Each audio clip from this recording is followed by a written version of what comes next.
are entering one of the most mysterious and misunderstood places on the face of the Earth. This is the floor of the Atlantic Ocean, in an area that has stirred the imagination of man for centuries, where ships, planes, and people have vanished without a trace, and for no apparent reason. Most of them end up here, in the peaceful, silent darkness of the deep. Those who know about it have names for this area: the Graveyard of the Lost, the Hoodoo Sea, and the fatal Twilight Zone, among others. But for most, there is only one name, and it spells intrigue to all who hear it. They call this the Bermuda Triangle.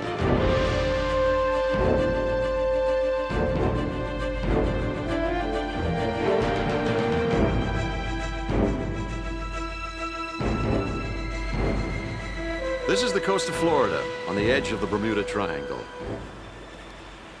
Good evening, I'm Richard Crenna. More than 1,000 people, several hundred boats, and dozens of airplanes have entered the triangle, never to be seen again. Many claim to have experienced strange forces affecting their ships and aircraft. So, what are these bizarre forces that have made the Bermuda Triangle this deadly graveyard? Is there anything to the myths of abductions by aliens from other planets?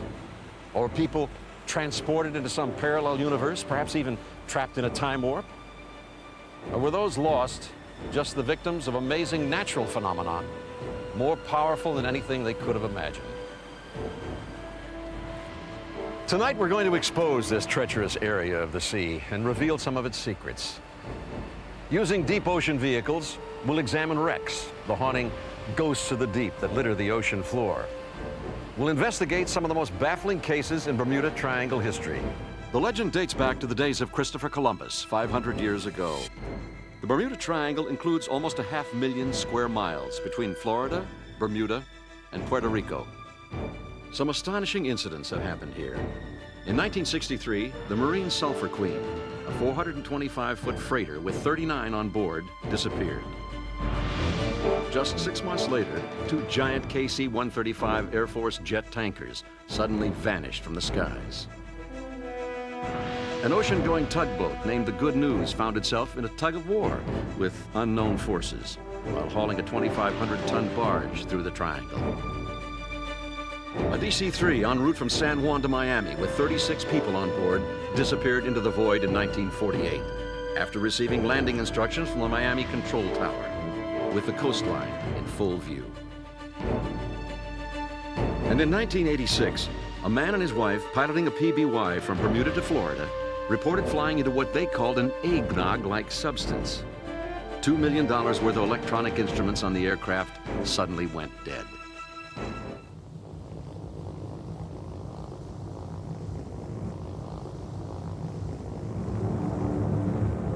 In World War II, the Avenger was heralded as the world's best torpedo bomber. But when a group of them flew into the Bermuda Triangle on a training mission, they made history for a very different and bizarre reason.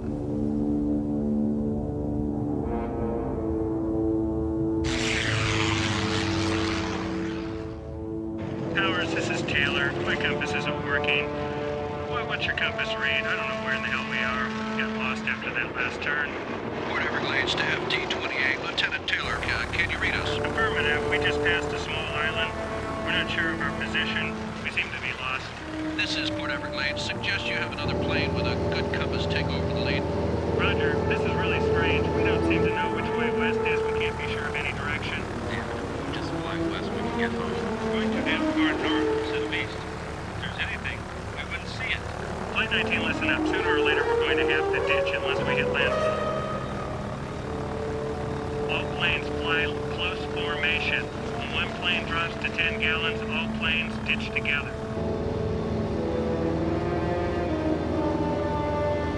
Is that a ship on the left? Lieutenant, should I drop the rest of my bombs?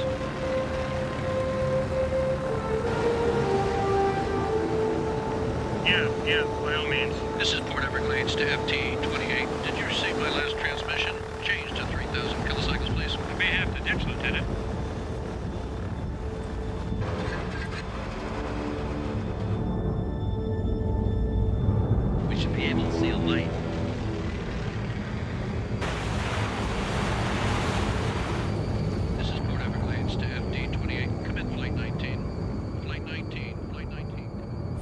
13 Navy airmen were flying in 5 planes, just like this. The Avenger, TBM bombers, the largest single-engine aircraft used in World War II. The strange disappearance of Flight 19 on December 5th, 1945, remains to this day the most prominent incident of all the Bermuda Triangle tragedies. It was one of the worst naval aviation disasters in history. A massive sea search was launched, but nothing was found. Family members accused the Navy of a cover-up. Eventually, a Naval Board of Review determined that the flight had disappeared for reasons unknown. The loss was described as the strangest ever investigated in the annals of naval aviation. They searched over 360,000 square miles of the ocean, but they found nothing. After they were reported lost, the Navy sent out a Martin Mariner search plane with a crew of 13. It too disappeared.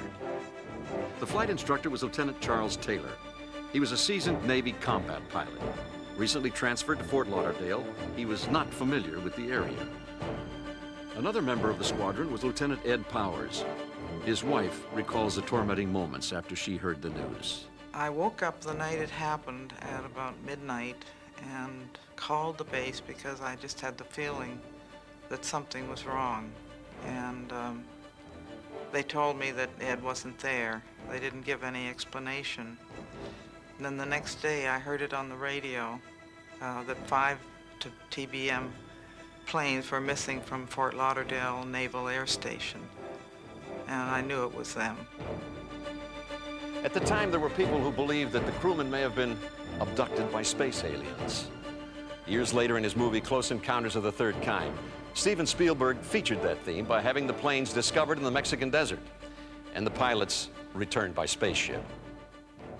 I think the theories regarding UFOs and space warps are pretty wild. I think at first when I heard them, I was sort of clutching maybe this happened and maybe there is some hope that they survived some way. Well, who could have known that half a century later, the search for those 5 Avengers would still be going on? The research vessel Deep Sea embarked on the latest effort to solve the mystery of Flight 19. Leading the expedition is world-renowned adventurer and ocean engineer Graham Hawkes, who is no newcomer to the search for Flight 19. The location for the search had been the object of a 12-year quest by John Meyer, a former FAA official and highly decorated helicopter combat pilot in the Vietnam War. Everything that's involved in navigation, I extracted. I got 1945 maps, found out where the variation was, and I've got variation down to within a half a degree. People that were in that area that night later recounted that they had tremendous seas. They've never seen such seas. When the first guy crashed, Taylor said beforehand, about 30 minutes before, hey, first guy goes down, we're all going to ditch together. Right. Okay? First guy did ditch. And then the weather's so bad they visually lose contact with each other? I think that's probably what happened. I don't... So they didn't deliberately break discipline. They lost contact and then became every man for himself. So sometime in this area here, he was convinced, or his students convinced him, or they mutinied, and made a 180-degree turn and headed westbound, which is what they should have done in the first place. But he thinks it's over the Gulf of Mexico Right. there, and west is out in the ocean. Absolutely. Constantly. Yeah. It's a pretty terrible mistake to make. And this was the first scientific guess. That's where I pointed it out. And it actually turned out to be about 4 miles north of my final estimated position, which is right here. Okay, so this is a refined version of that. That's exactly what it was. You know, it's a brave man that puts an X on a map. It's a big ocean that he will. We'll search this area, kind of limited by time. If it's in there, we find it. But you know, it's a big ocean there. If, tell you, John, if we find it, take my hat off to you. Okay. In fact, I'll eat it. Okay. Okay, I appreciate that. Meyer had high hopes, for the goal of finding the Avengers had become an obsession with him. He had been disappointed before. 5 years ago, on a similar expedition, he had located a crashed Avenger. But when brought to the surface, careful examination revealed it was not from Flight 19. Graham Hawkes had shared a similar experience when several years ago he discovered a cluster of 5 Avengers. After announcing that they may be from Flight 19, the press twisted the facts and claimed the missing Avengers had finally been found. 2 days later, Hawks held a news conference to correct the story. The unenviable position of telling you that we're now quite certain that 5 aircraft we found are not those of Flight 19, but in fact a second group of 5 Avengers. So the search for the Avengers was not new to either man. And to complicate matters, close to 150 Avenger bombers are known to have crashed off the Florida coast during the war. For Graham Hawks, finding Flight 19 would be a perfect prelude to his ultimate goal of making a solo dive to the very bottom of this planet. Regarded as one of the world's best-known innovators in ocean engineering and exploration, he has earned the reputation of being the Enzo Ferrari of the sea. Hawks heads the Ocean Exploration Group in California. He has designed many submersible vehicles and shares the world depth record for a solo sea dive.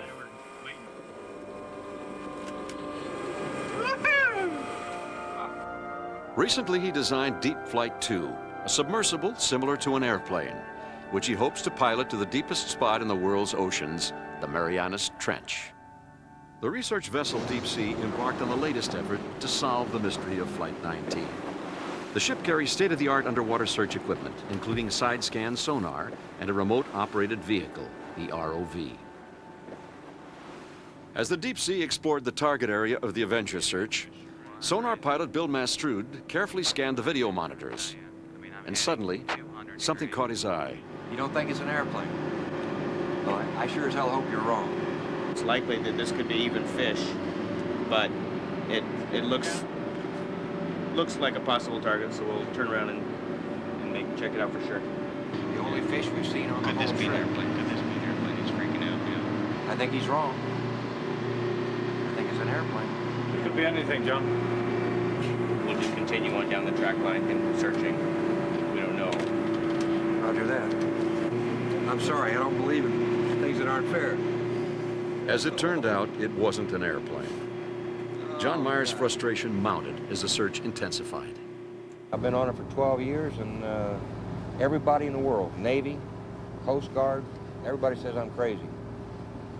I may be, but I also believe I'm right in this instance. The search continued as a vicious storm hit and rocked the ship. The decision was made to abandon the search, as there was just no evidence of any downed aircraft at all. Now the Deep Sea turned south to head for an area where Graham Hawks had evidence of an aircraft, possibly an Avenger from Flight 19. Normally, the Deep Sea roams the oceans in search of sunken Spanish galleons. It is operated by the Scientific Search Project. In the process of treasure hunting, they discovered hundreds of modern-day boats and planes on the ocean floor. Now they're using their high-tech equipment and years of experience in an effort to help solve the mysteries of the Bermuda Triangle. As the Phantom ROV plunged deeper and deeper into the ocean, a stunning discovery was made at 750 feet beneath the surface. It was the unmistakable image of an airplane, an Avenger bomber. FT-87. FT-87. What's the water depth? 767. Get camera down a little bit. That's great. Take a look at the life raft hole.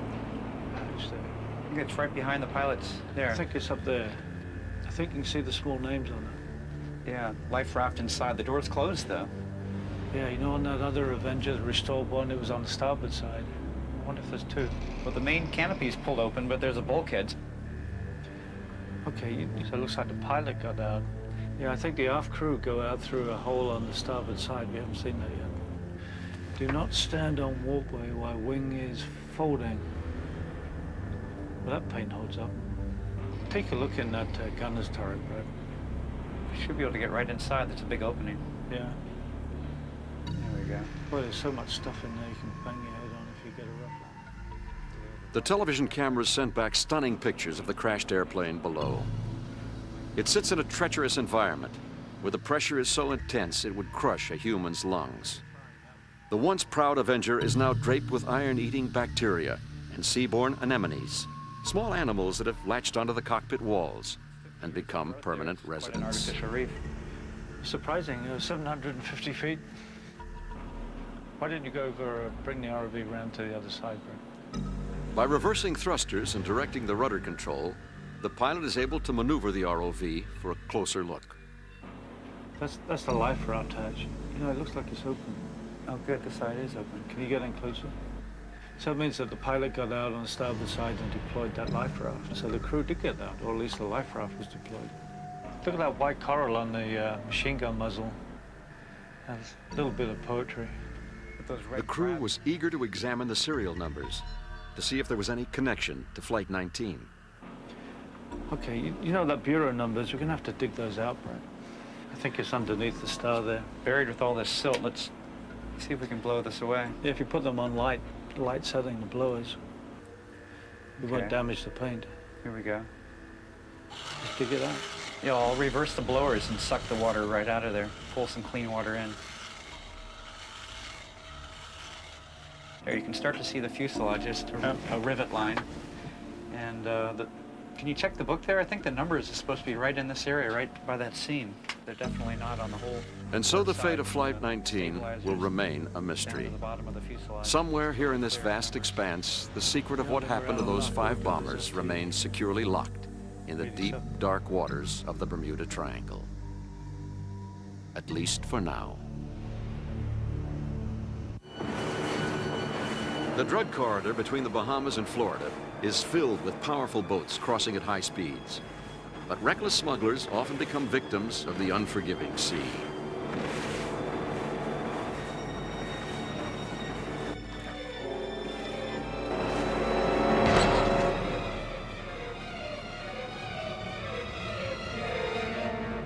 They wind up here, ghost ships on the ocean floor.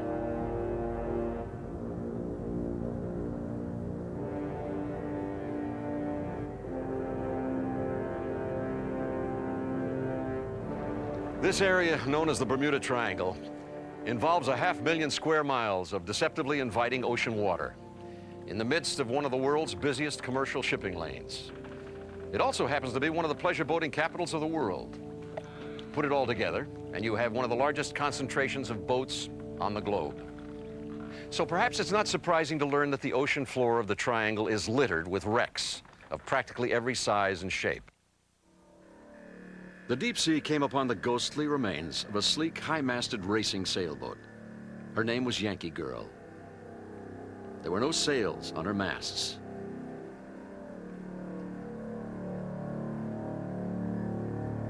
Amazingly, they were all stowed and her hatches were wide open. Knowledgeable sailors say that this is an indication that something was deliberately amiss and that this boat ended up on the bottom, a victim of mysterious circumstances in the Bermuda Triangle.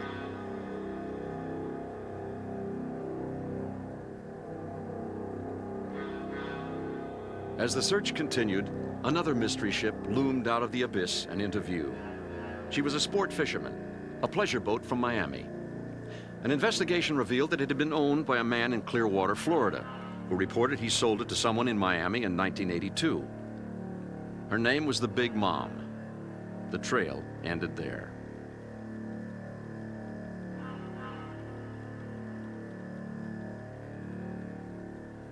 The windows and hatches had been blown open by the air trapped inside the hull as it descended. The rudder and steering gear were missing, which could have happened when the boat slammed into the ocean floor.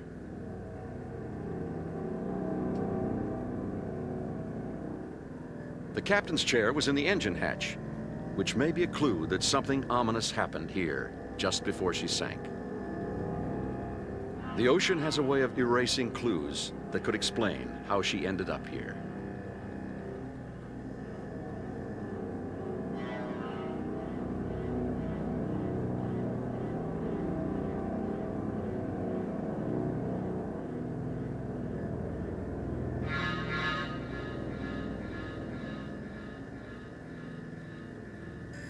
It is another of the many unexplained disappearances in the Bermuda Triangle.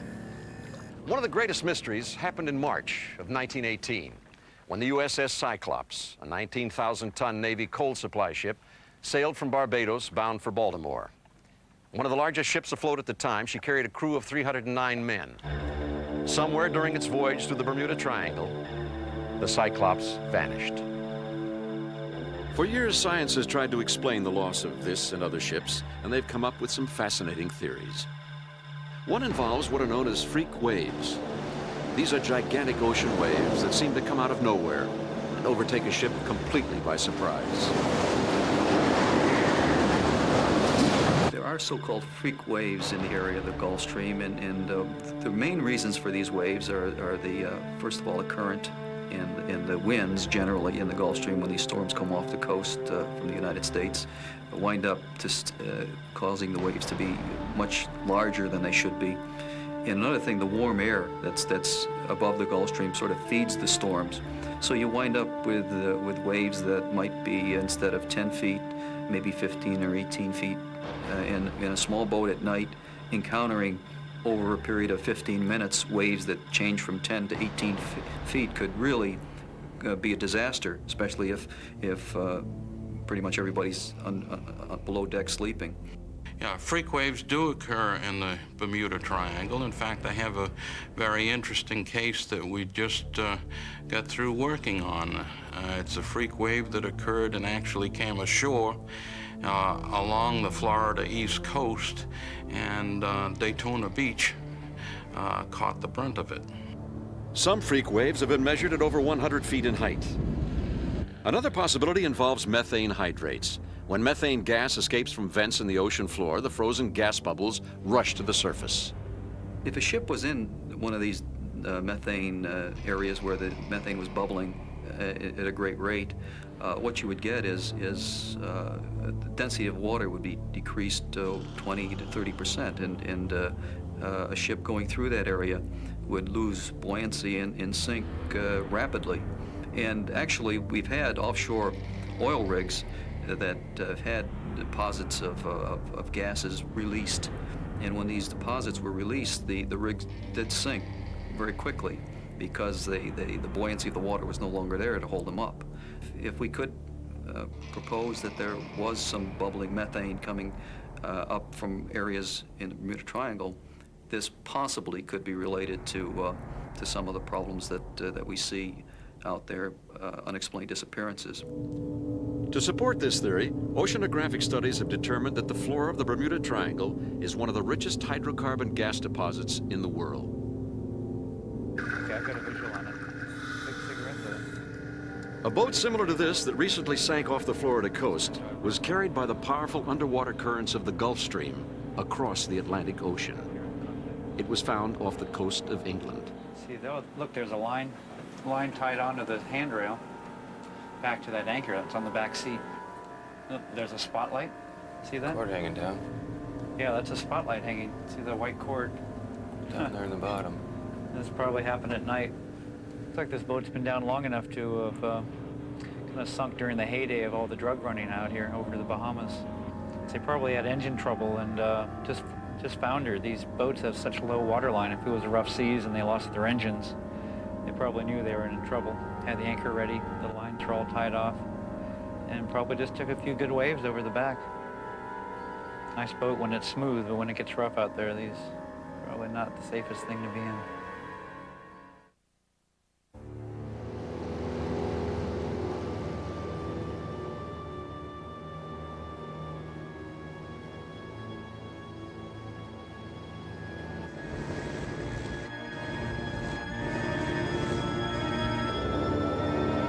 Miami approach control, this is Piper and 39. Frank inbound from Nassau.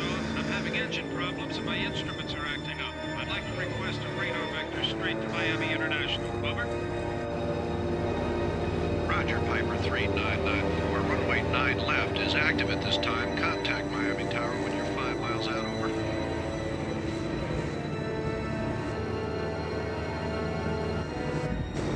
Mayday, Mayday. This is Piper Inn 3994. Frank, I'm losing altitude. I'm going to have to ditch. I think I'm 20 miles east. Roger, Piper. This is Miami approach. We have you on radar. We'll notify rescue immediately. Good luck, sir.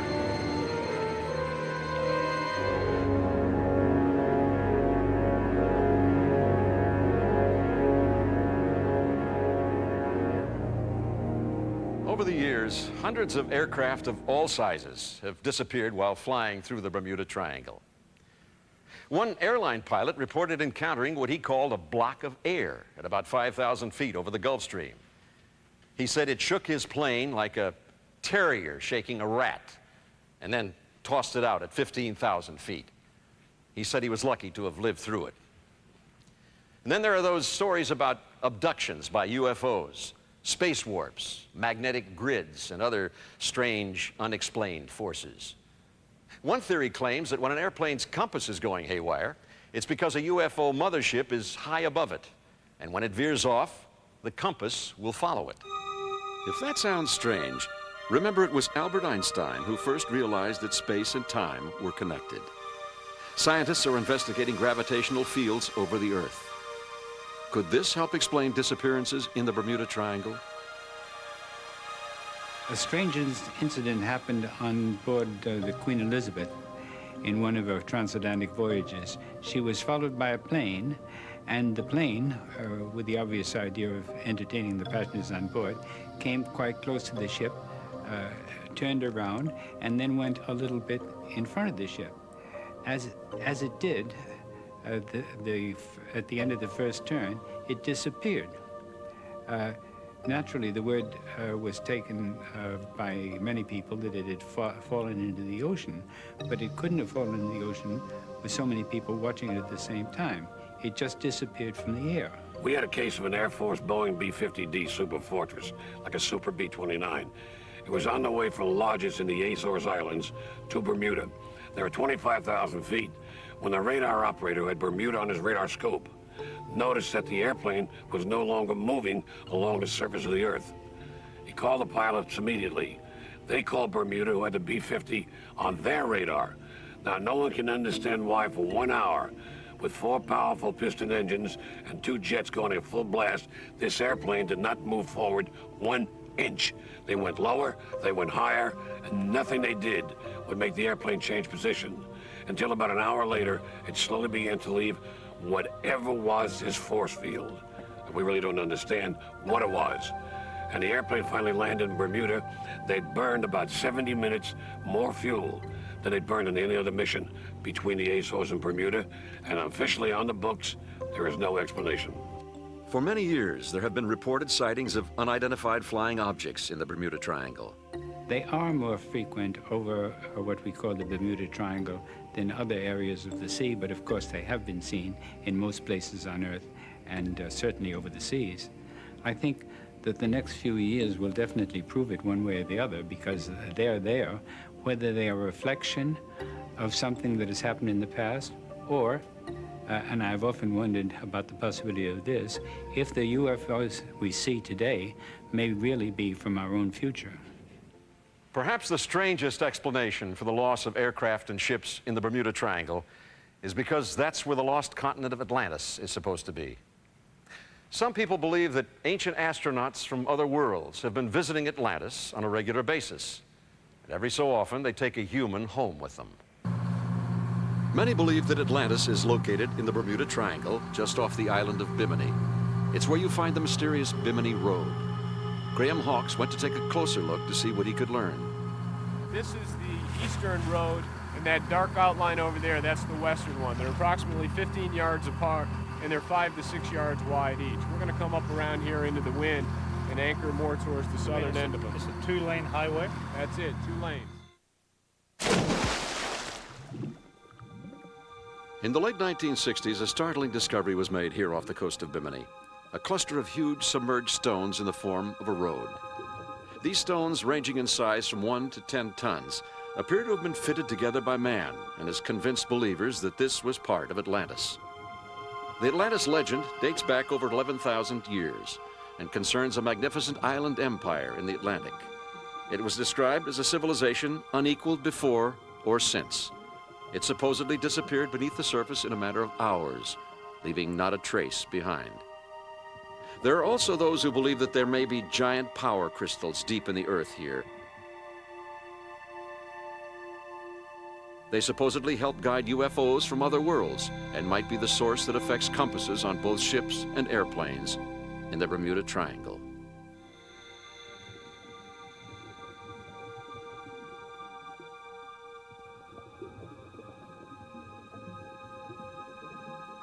Really can see why some people would think that that was man-made.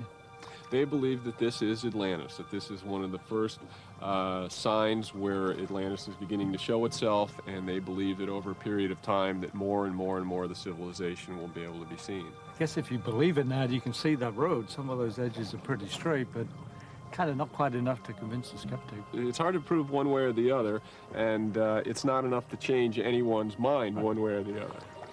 There's a little bit too much uniformity to the design to think that it's just natural. Many pilots have reported erratic behavior of their instruments when flying near Bimini. Back in the late 60s, early 70s, I used to charter back and forth to the Bahamas on just about a weekly basis. And about 30 or 40 miles west of West End, flying back, if the sun was just right, you could look down and you could see these roads underneath the ocean that appeared to be running in perfectly straight lines that had been covered up millions of years ago by the ocean. And right about that area, not every time, but quite often, you would get a massive magnetic deviation on the compass. The compass would just spin round and round. You'd fly through it in about 20 miles, and then the compass would settle down, and you pick up your original track again. I've heard that when boats and aircraft are going through the Bermuda Triangle, that there are occasions when compasses will spin. As far as we know, there is no reason for the compasses to spin because of the magnetic field. That is, if an aircraft or a boat is rocking, then the compass normally has an oscillation. But any measurements that have ever been made of the magnetic field have never shown this particular phenomenon. And there have been many measurements in the Bermuda Triangle as well as elsewhere on the Earth.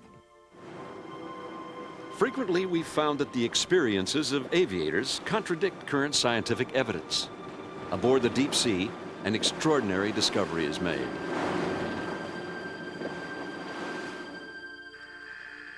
They send the ROV down to look inside a small aircraft. All right, well, hold station here until it clears. You're coming up on it dead ahead. Okay, I've got a visual on it. That's good flying, bro. No, it's been down here a long time. Look at the whole roof is starting to cave in.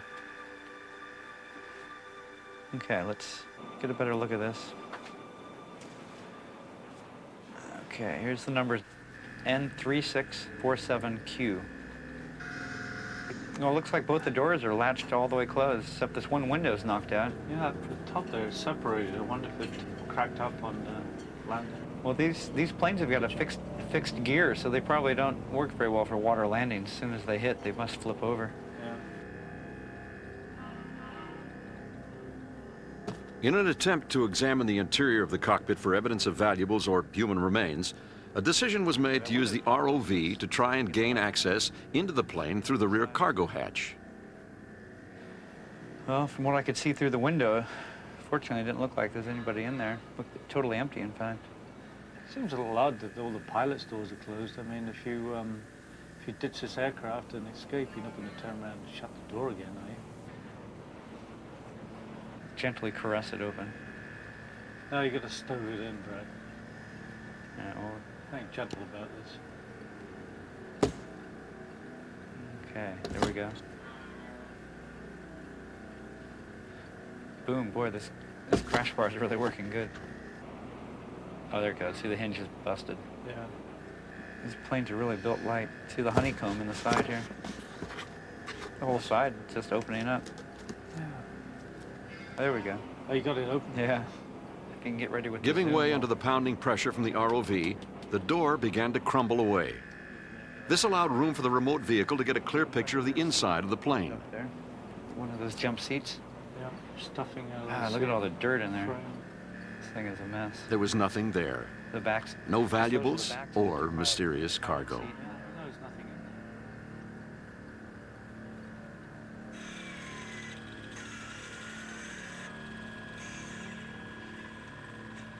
The deep-sea engineers decided to attempt to open the sealed doors to the passenger compartment.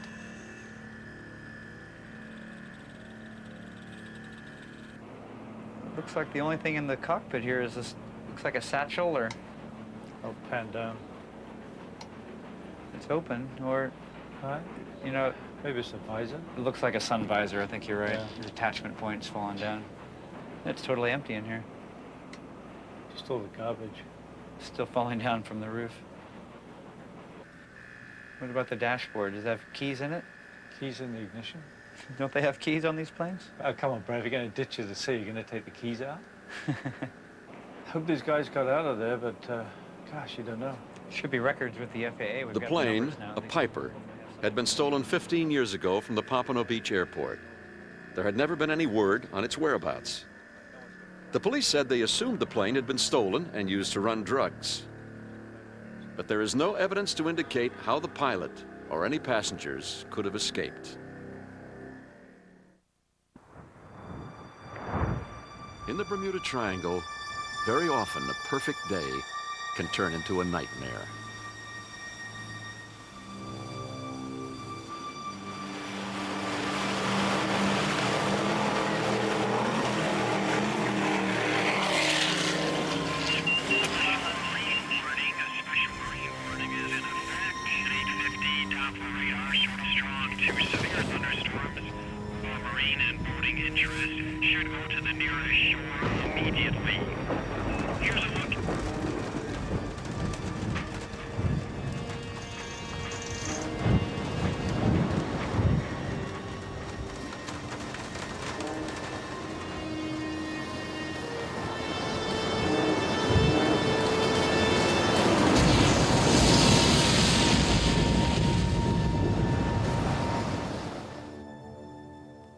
Thousands of boats fill the marinas along the coastline here in Florida.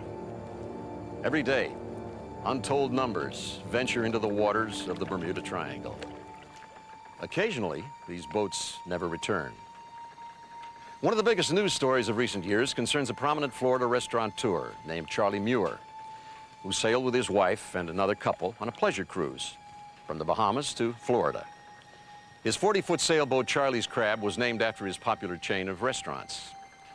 Muir, who was regarded as an accomplished sailor, ran into a violent storm, and the boat disappeared. It resulted in a massive search by Air Force and Coast Guard planes. At dawn, the search planes took to the skies. The surprise storm was already being called the storm of the century, with fierce winds in excess of 60 miles an hour and sea swells of 20 to 30 feet. According to the Coast Guard, it's typical of what can happen in the heart of the Bermuda Triangle. And it has nothing to do with space warps, UFOs, or laser beams from Atlantis. We think that they made it to within about 30 miles of the U.S. coast up by West Palm Beach. But they were in that position about the same time that a very terrible storm front came through. It was the storm of the century in March of 1993. And a dozen vessels just off Florida were lost that day. 10 fishing boats, another sailboat, and a 225-foot freighter were lost at sea, most off the west coast of Florida. The Charlie's Crab, we're not sure what happened. We suppose they got caught in the weather, and it is the reason they were lost. As reports of the seriousness of the storm reached Coast Guard headquarters, it became apparent that Charlie's Crab was not the only ship in distress. Rescue calls were coming in from points all around the Florida peninsula. In this dramatic footage, a family is about to be rescued from a floundering sailboat. The high winds and deep sea swells made it a perilous exercise for everyone.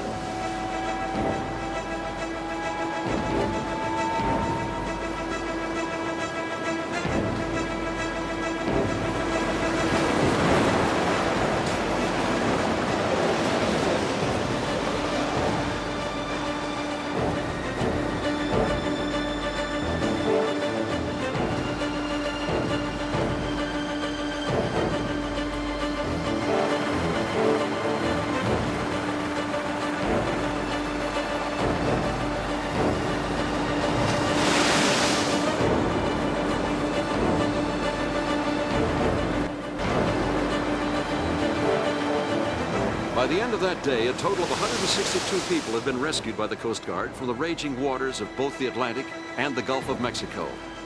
However, there had been no sign of Charlie's Crab. We searched over 110,000 square miles, all the way from the Bahamas and the Miami area up to the North Carolina coast. We actually searched an area that's bigger than the size of the state of Florida and South Carolina combined. And we never found a trace. The only clue as to where they may have gotten in trouble was a cellular phone call made during the passage of the storm front around 4:30 in the morning that Saturday, March 13th. Ken, what about the cell phone? Does that give us a clue? Well, it can help in that we know that Early in the morning, there was a distress call, a 911 call from the vessel Charlie's Crab, and that was received by the Lantana Police Department. Based upon available FCC records, we plotted the 3 closest cell sites in relation to where the 911 call was made. We could use that information based upon the information you have and try to come up with where the boat might have gone down. So that kind of fits in with the possibility he was knocked down very quickly. His VHF antenna in the water, and then he has to use the cell phone to try and make a 911 call. And if we put that all together and we're lucky, and that's right, he's right in about here. For additional help, the crew met with a skipper who had formerly worked for Charlie Muir. What do you think happened to Charlie's Crab? I thought that probably the boat sunk in a hurry, that it probably might have knocked down. That storm hit with a tremendous force very, very quickly, and the position that he was supposedly in was at the axis of the Gulf Stream. This waves can get tremendous size, and any person caught in that situation could get themselves in trouble in a hurry. Early in the search, the sonar indicates that a large ship has been found. The deep sea makes a turn to investigate. However, the sonar seems to be entangled in the wreck. They launch the ROV to examine the seriousness of the situation and investigate what they hope might be the missing Charlie's Crab. It should have a visual on it. There it is. Oh, it's ugly. A big fishing trawler or something. It's got fishing numbers on it. Coming up on the stern here. Can you make that out? There's the whole port there. Opus. Corpus Christi, Texas. Corpus Christi. It's a big trawler. It's a big net dragger. I'd say she's probably about 120 feet long. Right, you see that ornamental paint job right on the bow there? The yellow stripes? They had discovered a large fishing boat owned by a man in Texas. He said that the boat was returning to Texas when she ran into a sudden storm. However, an exploration of the ship revealed that the outriggers, which hold the ship's fishing nets, were locked in the upright position. This was an unsafe condition which would have made the ship unstable and prone to capsizing. Expensive and nearly new at the time of her loss, the Michael J. was named after the owner's young son. Not only had they failed to find their intended target, the sunken sailboat Charlie's Crab, but in the process of investigating this wreck, the Bermuda Triangle suddenly cast its spell on the deep sea and seized their expensive side-scan sonar equipment. It had become entangled on this rusting relic. It was a major dilemma. That's what we hit. Yeah. 40 feet off the deck, straight into that. What a nightmare. You know, that cable's lying alongside the hull. Maybe we can cut it right there. Maybe we could ram it, sandwich it between the hull and bludgeon it to death.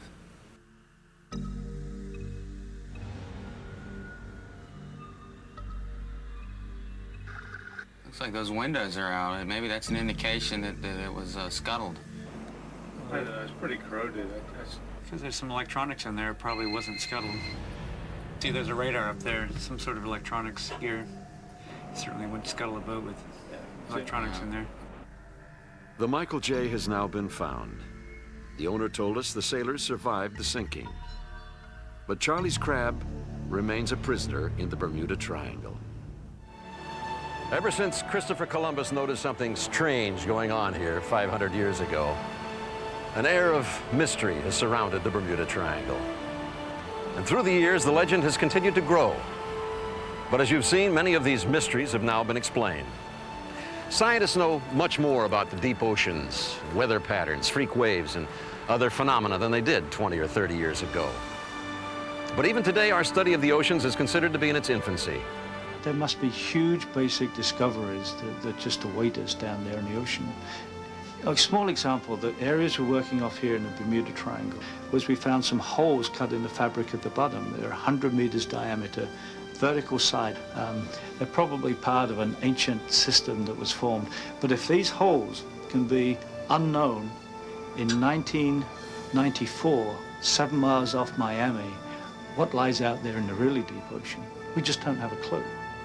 Although present scientific knowledge says that the Bermuda Triangle is a place where nothing abnormal is happening, I can't for 100% certainty say that there isn't something out there that we will discover in the future that will change our scientific thinking about that area.